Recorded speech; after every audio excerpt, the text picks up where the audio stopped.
Salut tout le monde et bienvenue à cette capsule 4.5 de votre cours de programmation orientée objet. Aujourd'hui, un gros morceau, compliqué, un peu dur à suivre, mais très important. On va parler de la trinité en programmation orientée objet. Donc, faites attention à ce qui s'en vient. Soyez sûr de suivre et de bien comprendre parce que c'est un bon morceau. On va y aller directement avec un exemple clair qu'on va développer ensemble. Donc, on utilise ici une classe qui s'appelle tab entier. Le principe de cette classe-là, c'est tout simplement une classe qui encapsule un tableau dynamique de façon à ce que quelqu'un puisse s'en servir sans connaître l'utilisation des tableaux dynamiques, sans savoir à la limite même qu'il y en a un impliqué, mais il y en a un qui se gère automatiquement pour lui. Donc, c'est quand même une idée assez intéressante. Si on va voir le point H, ce qu'on voit, c'est qu'un tab entier, ça contient deux attributs. Un pointeur vers un int, qui va servir en réalité à pointer vers le tableau dynamique de int qu'on va créer dans le tas, et un int qui est la taille, qui retient combien il y a de cases dans le tableau. Donc, ça va permettre à quiconque de se créer un objet de type ctab entier, puis ça va créer un tableau dynamique automatiquement de la taille qu'il veut, puis ça va le gérer pour lui. L'interface est très simple. On a deux constructeurs. Un qui prend une taille en paramètre pour créer le tableau de la taille qu'on veut. Un qui est par défaut, qui va créer un tableau nul. Et ensuite, on a getTaille qui nous retourne la taille du tableau. Et finalement, les deux éléments importants pour pouvoir utiliser le tableau, getElément et setElément, qui permettent tout simplement d'aller mettre un chiffre, une valeur, dans une case du tableau ou aller la rechercher. Donc, dans les deux cas, on passe un index. Puis dans le get, il va nous retourner la valeur de cet index-là. Puis dans le set, on passe aussi un élément à aller insérer dans le tableau à cet endroit-là.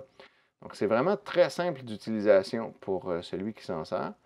Dans le CPP, on regarde comment on fait ça, mais tout simplement, c'est pas bien compliqué.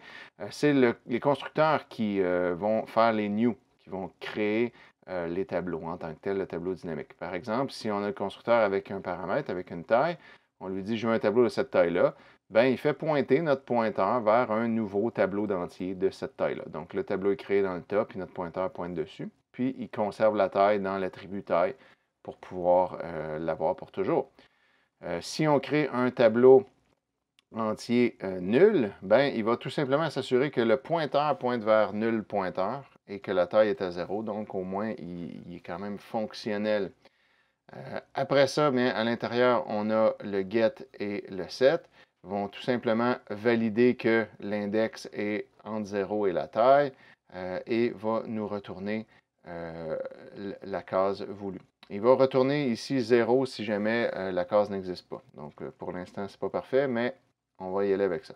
Le set valide simplement la taille et va setter l'élément.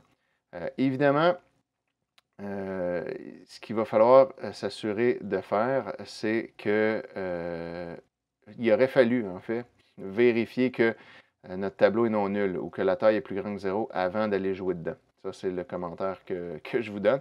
Et le getTaille fait juste un return. L'utilisation est super facile. On se déclare un tableau de 10, puis après ça, ben, on met des éléments. Dans la case 0, je vais mettre 100. Dans la case 1, je vais mettre 200. Puis après ça, ben, on va chercher l'élément 1, puis on l'affiche, getElément 1. Donc, c'est vraiment facile, puis ça encapsule un tableau dynamique, fait que l'utilisateur n'a pas besoin de comprendre les tableaux dynamiques, puis il se fait des tableaux de la taille qu'il veut, à chaque fois qu'il en a besoin d'un, puis il get et les set. Donc, c'est quand même sympathique comme classe. On pourrait être intéressé à passer notre tableau à une fonction, tout simplement. Bien, on s'est fait une fonction qui accepte un ctab entier. Puis la fonction va passer à travers toutes les cases, donc de 0 à tab.getTaille, pour aller afficher tous les éléments, tout simplement. Puis là, ben, on appelle en lui passant l'objet qui contient le tableau. Puis ensuite, bon, ben, on fait d'autres affichages. On pourrait être intéressé aussi à faire simplement dire mon deuxième tableau est égal à mon premier, puis créer un deuxième tableau équivalent, mettre le premier dans le deuxième, puis ensuite aller afficher un élément de ça. Si j'exécute tout ça, tout fonctionne exactement comme prévu. Au départ, dans mon main, je mets deux valeurs dans le tableau, puis ensuite, j'affiche la valeur numéro 1, qui est en fait la deuxième case, qui est le 200. Ça marche. J'appelle la fonction. dans la fonction, j'affiche le contenu complet du tableau. Ben, il y a juste les 2 premières cases qui sont initialisées. Les autres contiennent n'importe quoi parce que je n'ai mis que des valeurs dans ces 2 cases-là. Donc, c'est cohérent que ça fonctionne comme ça. On pourrait s'entendre sur une initialisation de toutes les cases par défaut au constructeur pour mettre, mettons, des zéros partout. Il suffirait de l'ajouter au constructeur si on voulait ça, mais pour l'instant, il n'y avait pas été question de ça. Ensuite, on revient dans le main, j'affiche l'élément 0 cette fois-ci de mon tableau, puis c'est 100, ça marche. Après, j'affecte mon tab à deuxième table, puis là, je regarde l'élément 1 de deuxième table, c'est 200. Donc, le tableau semble bien s'être copié dans le deuxième table.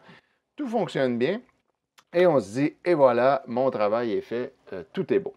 Le problème, en fait, c'est que tout n'est pas beau exactement. Il va nous manquer quelque chose d'important. Et ça, c'est la chose à retenir. Lorsque vous avez un pointeur dans les attributs de votre classe, il y a des choses particulières à faire. Quand on a un pointeur dans l'attribut de notre classe, ça veut dire qu'il va falloir à un moment donné qu'il y ait quelque chose qui fasse un new pour le faire pointer vers quelque chose. C'est quoi qui fait ça? Ben, on l'a vu dans notre constructeur ici, c'est le constructeur qui fait les new. Le constructeur crée le tableau, mais on sait déjà qu'on a la règle numéro 2 des pointeurs qui est nettoie ton tas. À tout new doit correspondre un delete. Et là, ici, on n'en a pas de delete. On crée des tableaux dans le tas, mais on ne les efface jamais. Et puis ça, on sait que ça peut mener à une fuite de mémoire, parce que si on fait des tableaux très grands, puis on en crée plusieurs, on se crée plein d'objets comme ça, puis à un moment donné, on détruit des objets, puis en se disant, c'est bon, ils sont finis, on les a faits, mettons, localement dans une fonction, la fonction a fini sa job, l'objet est détruit. Oui, l'objet est détruit, le C-tab entier est détruit, le pointeur n'existe plus, mais le tableau, dans le tas, il existe encore. Puis si on réappelle la fonction plusieurs fois, puis elle se crée des tableaux, puis à chaque fois, elle ne les détruit pas, notre mémoire va être encombrée. Donc ça, on se souvient de ça. Alors, si c'est le constructeur qui a créé le tableau avec new, ben, qui devrait le détruire avec delete? Le destructeur. Donc, c'est ça le premier élément de notre trinité. La trinité, elle est là uniquement lorsqu'on a des pointeurs dans notre classe. Si on n'a pas de pointeur, on n'est pas obligé. Depuis le début, on fait des destructeurs dans nos objets, puis on les laisse vides parce qu'ils n'ont rien à faire de toute façon. Tant qu'à ça, aussi bien ne pas les mettre, ne pas les déclarer nulle part. Ça aurait été correct. Là. On vous les faisait déclarer juste pour vous pratiquer à la syntaxe. Mais là, lorsqu'il y a un pointeur comme attribut de notre classe, ils sont essentiels parce que sinon, on laisse des affaires dans le tas, puis on risque la fuite mémoire. Le constructeur va être fait comment? Ben, super simple, il y a une seule chose à faire, delete le tableau. Donc, delete avec les crochets, puisque c'est un tableau. Puis on lui donne le pointeur table, puis lui va être délité. Donc, c'est pas plus compliqué que ça. Le tableau, après, n'existe plus. Puis là, l'objet va pouvoir être détruit. Son pointeur va être détruit lui aussi. Il n'y aura plus de pointeur, il n'y aura plus de tableau. Tout va être beau. Donc, le destructeur, il ne faut pas oublier qu'il intervient juste avant que l'objet soit effacé de la mémoire. Donc, on a encore accès à l'objet lui-même pour pouvoir faire ce qu'on a à faire. Donc là, on se dit, ben voilà, c'était super simple, je rajoute un destructeur, je mets une ligne dedans, puis là, je m'assure que j'ai plus de fuite mémoire. Ma job est réglée. Tout fonctionne bien. J'avais testé tantôt que ça fonctionnait. Je vais juste le retester pour le fun, pour voir s'il y a quelque chose. Puis là, hop, surprise. Là, tout à coup, ça ne fonctionne plus. Ça plante, premièrement. Et si on regarde qu'est-ce qui se passe à la sortie, bien, on a effectivement, on a mis 100 puis 200. On affiche le 200, ça marche. On appelle la fonction, le tableau s'affiche. Il y a des cases non initialisées, mais ça, on disait que c'était beau. Regardez qu'est-ce qui se passe quand on revient aux mains. On affiche l'élément 0 de mon tableau, puis là, hop, attends. Et là, c'est plus 100 qui est affiché ici. Là. Pourtant, tantôt, ça marchait. Là, ça ne marche plus. L'affectation non plus, ça ne marche plus. Il y a quelque chose qui vient de fucker. Qu'est-ce qui s'est passé exactement ici? En plus, il y a de quoi qui crash. C'est vraiment pas élégant. Est-ce que ça veut dire que le destructeur crée des problèmes? Ben, c'est un peu ça, oui. Mais d'abord, devrait-on ne pas le mettre? Ben non, on vient juste de dire que c'était essentiel si on voulait éviter la fuite mémoire. Qu'est-ce qui se passe en fait? Ben, ce qui se passe, regardez ce qui arrive, c'est que lorsque on a un pointeur dans notre objet, lorsqu'on appelle la fonction, le problème commence là. Lorsqu'on appelle la fonction, puis qu'on lui passe le tableau qui est ici, on l'envoie se copier ici. qu'est-ce qui se passe en réalité quand il y a un objet qui est passé à une fonction par valeur? Bien, l'objet est copié. Et quand un pointeur est copié, qu'est-ce que ça fait? Qu'est-ce que ça fait si je copie un pointeur? Bien, lorsqu'un pointeur est copié, ce qu'on copie, en fait, c'est la cible du pointeur. Donc, si je copie le pointeur P dans le pointeur P2, ce que je vais faire, en fait, c'est que je vais copier le contenu du pointeur P dans le pointeur P2. Et le contenu du pointeur P, c'est l'adresse de vers où P pointe. Puis P2 va recevoir cette même adresse-là. Donc, P2 va pointer vers la même place que P. Lorsque je copie un pointeur, je me trouve à créer un nouveau pointeur qui pointe vers le même endroit. Là, j'ai deux pointeurs qui pointent tous les deux vers la même cible. Et c'est ça qui se passe ici. Là. Lorsque je copie mon tableau, parce que je le passe à une fonction, bien, en réalité, la copie pointe sur le tableau original dans le tas. Fait que j'ai mon tab qui pointe vers un tableau dans le tas et j'ai tab de la fonction affichage qui pointe vers le même tableau dans le tas. Et là, lui, il fait ses affaires, il affiche toutes les cases, ça marche. Et après, quand la fonction est finie, qu'est-ce qui se passe? Le destructeur est appelé. Là, il y en a un destructeur maintenant, comparativement à tout à l'heure, quand il n'y en avait pas. Là, il y en a un. Le destructeur, qu'est-ce qu'il fait? Bien, il fait delete. Il delete le tableau vers lequel tab pointe. Donc, il détruit le tableau dans le tas, pouf! Puis là, quand on revient dans le main, mon tab, il continue, lui, de pointer vers cet endroit-là, mais il n'y a plus de tableau à cet endroit-là, parce qu'il a été détruit. Puis là, c'est là que tout crash. Il n'y a plus rien qui fonctionne. On reçoit des valeurs par rapport parce que ça a été effacé de la mémoire, puis on a des problèmes. Fait que là, ben, on se retrouve avec un dilemme. Si je ne mets pas de destructeur, je fais une fuite mémoire potentiellement. Du moins, j'ouvre la porte à cette possibilité-là. Si j'en mets un destructeur, ben là, je peux tout à coup plus passer des objets en paramètres par valeur. Ou je ne peux plus faire de copie.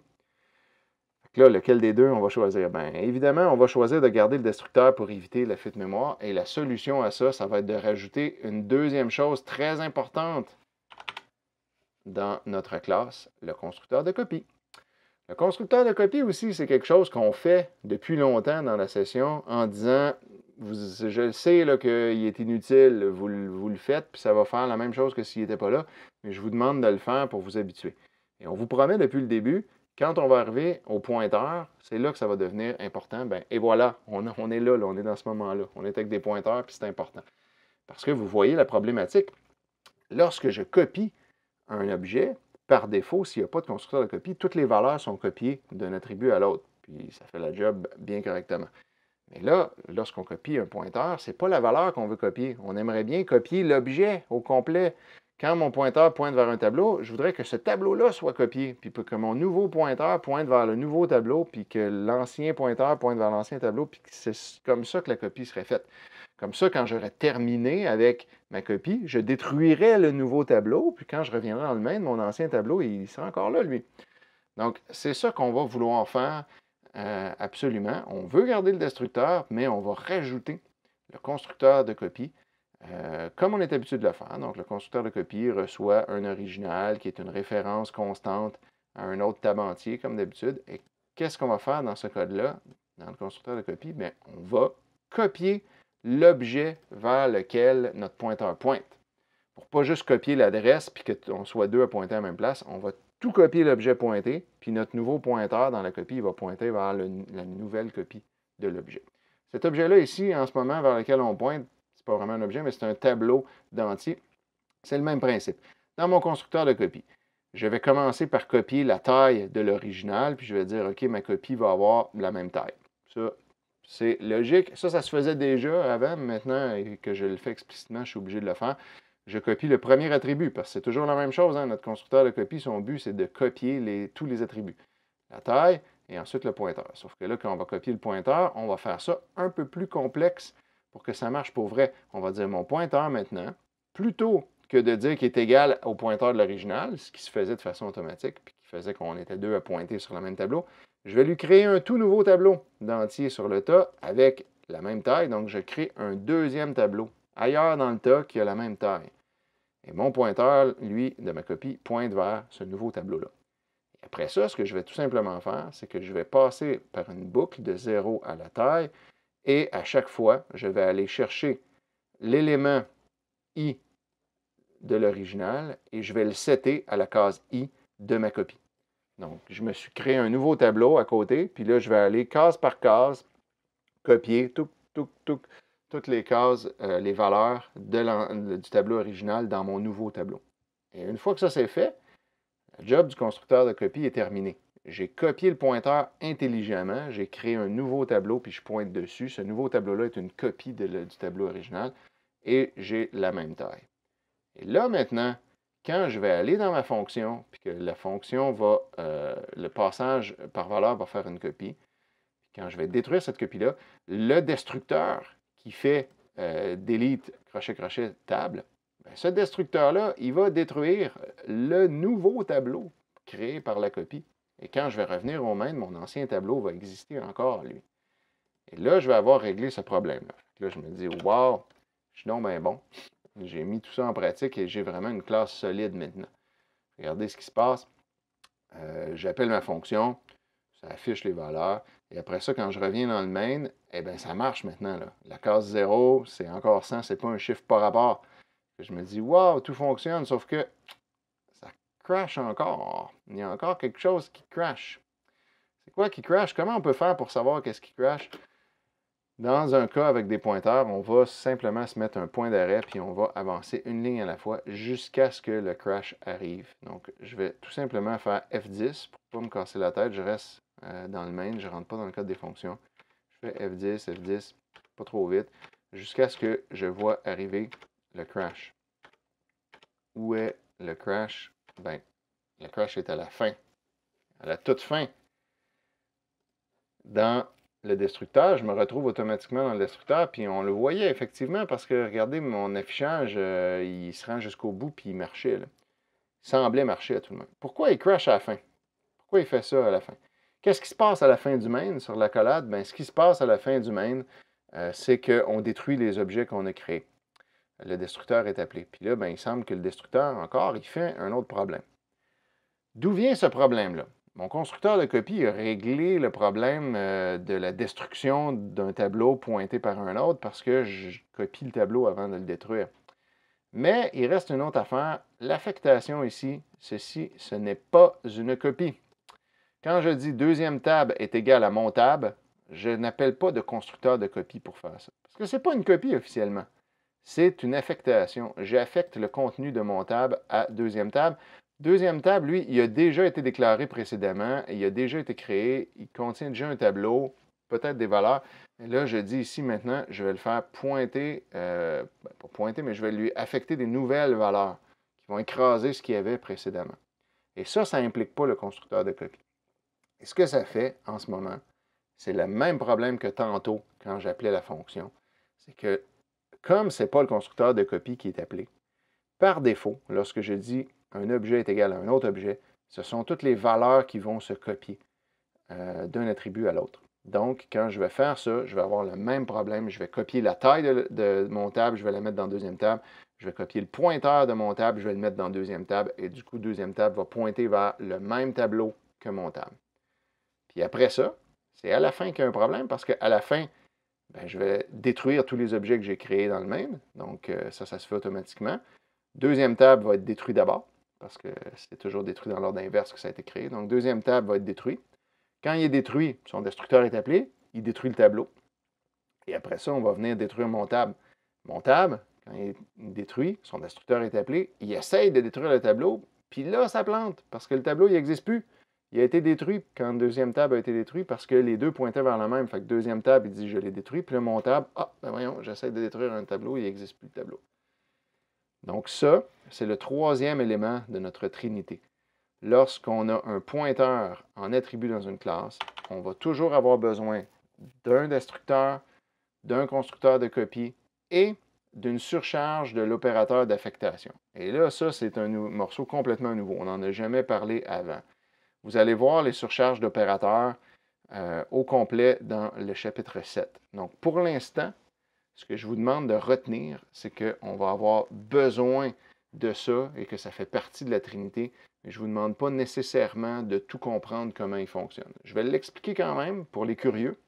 Et sachez que si vous ne le comprenez pas tout, ce n'est pas trop grave. On va y revenir au chapitre 7, puis là, à ce moment-là, vous serez obligé de le comprendre. Donc, si vous pouvez le comprendre maintenant, tant mieux. C'est pas si compliqué que ça, mais bon, ça paraît un peu bizarre au début. La surcharge de l'opérateur égale, ben, l'opérateur égale, ça s'appelle operator égale, tout collé comme ça, c'est comme si c'était un peu le nom d'une fonction. Puis un opérateur, ce que c'est en fait, une surcharge d'opérateur, c'est une façon qu'on a de dire à un opérateur, quand tu vas fonctionner avec cet objet-là, ou c'est ce type d'objet-là, tu vas fonctionner un petit peu différemment d'habitude. Donc le égal, qui sert à copier les valeurs, on va lui dire, attention, quand tu es impliqué avec des tabs entiers, des C-tabs entiers, tu ne feras pas ce que tu fais d'habitude, tu vas plutôt faire ce que moi je vais te dire là. Mais quand on va t'utiliser avec d'autres classes, mettons des int, si j'ai A puis B qui sont des int, puis je fais A égale B, il continue de faire ce qu'il faisait d'habitude. Mais c'est juste lorsque c'est avec des tabs entiers, on lui dit, voici comment tu vas fonctionner. La syntaxe de l'opérateur égal, c'est qu'il va recevoir, exactement comme le constructeur de copie, un original qui va être en fait la partie de droite du égal. Donc, quand je fais, je retourne ici dans mon main, quand je fais deuxième tab égale mon tab, c'est exactement en fait comme si je l'appelais comme ça, comme si je faisais opérateur égal, entre parenthèses, mon tab, comme ça, puis que j'appelais ça à partir de deuxième table. Donc, c'est un peu comme si je faisais ça de même. Évidemment, ça, ce n'est pas une syntaxe valide, là, mais c'est comme si c'était ça. Je lui dis, OK, je suis dans le deuxième table, j'appelle la fonction opérateur égal qui va recevoir mon tab. Puis elle va faire sa job. Donc, c'est un peu comme si c'était ça. Fait que la syntaxe marche de même. Je lui dis, OK, opérateur égal, tu vas recevoir une référence constante à un original qui est mon tab, dans mon exemple ici. Puis toi, tu vas devoir faire quelque chose pour copier correctement cet original-là dans tes attributs à toi, de façon à, comme le constructeur de copie, créer un nouveau tableau qui va être une copie du tableau original, plutôt que de juste pointer toi aussi vers le tableau original. Donc, comment il va fonctionner? Qu'est-ce qu'il va faire? Bien, regardez, le code qui est ici au centre, c'est exactement un copier-coller du constructeur de copie. Vous pouvez carrément le copier-coller, puis ça va être correct. On ne peut pas l'appeler directement, mais on peut simplement le copier-coller. On va rajouter deux petites choses. La première chose avant, c'est un delete crochet-crochet du tableau. Pourquoi? Parce que contrairement au constructeur de copie, quand on fait deuxième tab égale à mon tab, deuxième tab, ça implique qu'il existe déjà. Et s'il existe déjà, ça veut dire qu'il pointe déjà vers un tableau. Là. Il a été créé avant, là. Fait qu'il y en a un tableau quelque part. Là. Peut-être qu'il n'y en a pas, peut-être qu'on l'a déclaré avec nul puis que le tableau est nul pointeur. Ça se peut, mais on ne le sait pas. Donc, on ne prendra pas de chance. Il y a peut-être un tableau à l'intérieur de deuxième table, mais on pointe peut-être déjà vers un tableau. On va dire delete le tableau vers lequel tu pointes. Lui, il ne sera plus bon parce que de toute façon, on va créer un nouveau tableau. On t'écrase. C'est ça une affectation. Ça écrase ce qu'il y avait là, puis ça le remplace par mon table. Donc, détruis ton tableau. Puis là, après ça, va chercher la taille de l'original. Crée-toi un nouveau tableau de cette taille-là. Puis après ça, va chercher un par un toutes les cases de l'original, puis mets-les dans les cases de ton tableau, pareil comme le constructeur de copie faisait. C'est pas tant compliqué. C'est juste ça la différence de base. Il nous reste une petite affaire à expliquer. Je l'explique vite. Si vous ne le comprenez pas, c'est pas trop grave. On va y revenir dans le chapitre 7, mais juste pour ne pas vous laisser de même avec des énigmes. Qu'est-ce que ça retourne un opérateur égal? Un opérateur égal, ça retourne une référence vers un C-tab entier, vers le même type que ce qu'on est. Pourquoi ça retourne quelque chose? Un opérateur égal, ça retourne réellement quelque chose. Regardez ici, là, deuxième table, point opérateur égal, c'est comme si je l'appelais de cette façon-là. Là. Ben, si je l'appelais de cette façon-là, ça nous retournerait de quoi? Cet opérateur-là, comme si c'était une fonction, puis là, je pourrais faire quelque chose de même. À quoi ça sert qu'un opérateur nous retourne quelque chose? Bien, ça sert à une chose ici, à faire des affectations à la chaîne. Et là, ça, je vous apprends peut-être, parce que c'est fort possible que vous ne saviez pas, mais on peut faire quelque chose comme ça. Par exemple, si j'ai trois entiers, x, y, z, je peux faire x égale y égale z égale 4. Et les affectations vont se faire à la chaîne. Le 4 va se mettre dans z, et ensuite dans y, et ensuite dans x. Puis après ça, si j'affiche X pour me prouver que ça marche, je vais voir que ça va effectivement m'écrire 4. Donc, l'affectation à la chaîne, c'est une vraie chose qui existe pour vrai. Ce que ça implique, c'est que Z égale 4 va, oui, mettre 4 dans Z, mais il doit aussi retourner de quoi? Pour que cette valeur de retour-là puisse potentiellement se mettre dans Y ici. Là. Y va être égal à quoi? À la valeur de retour de Z égale à 4. Et c'est quoi cette valeur de retour-là? C'est Z. Z, une fois qu'il a mis 4 dans lui-même, il se retourne au égal qui est là, qui va l'affecter à Y. Puis ensuite, c'est Y qui va être retourné pour être affecté à X. Puis X va être retourné, puis il ne sera juste pas utilisé cette valeur de retour-là.